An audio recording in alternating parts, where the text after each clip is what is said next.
అలాగే హైదరాబాద్ పేరుతో జ్యోతిగడ్లు అలాగే కొన్ని గార్డున్నాయి సార్, వాళ్ళని కూర్చోవద్దని చెప్పేసి అది కూడా మీ ముందు ఈ వ్యవస్థ పెడుతుంది సార్. ఒకవేళ కూర్చోాల్సి వస్తే వాళ్ళు ప్రత్యేకంగా వేరే ఏరియాలో చూపించాలని చెప్పేసి మీ ముందు గైడెన్స్ పెట్టడం జరుగుతుంది సార్. అలాగే ప్రభుత్వ సంస్థలు జీవన కట్టు ప్రకారం గైడెన్స్ వచ్చేసరికి ఇప్పటికే అది ఇంతవరకు అమలు జరగలేదని చెప్పేసి అది కూడా త్వరలో మీరు అమలు చేయాలని చెప్పేసి, అలాగే ప్రజలు వివిధ జిల్లాల నుంచి వచ్చి ఇక్కడ ఇల్లు లేని వాళ్ళు చాలా పేద ప్రజలు ఉన్నారు సార్. అక్కడ గిట్ట ఏం లేక ఇక్కడ ఉపాధి కోసం ఇక్కడ విషయంలో చాలా ఉన్నారు. వాళ్ళ గిట్ట ఇంద్రాలు డబ్బు పెట్టుకు కానీ వాళ్ళకి ఇల్లు కేటాయించాలని చెప్పేసి అడుగుతారు సార్. లేదు సార్, నేను ఇప్పటివరకు కూర్చొని ఒక వస్తే కానీ నేను ముందస్తే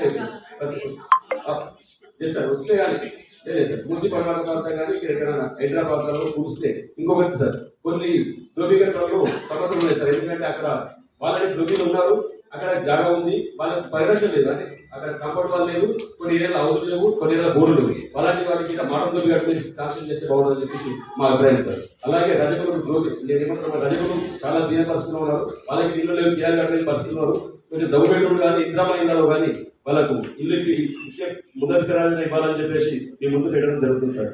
అలాగే జిల్లాలో అడిగే ఉద్యోగాలు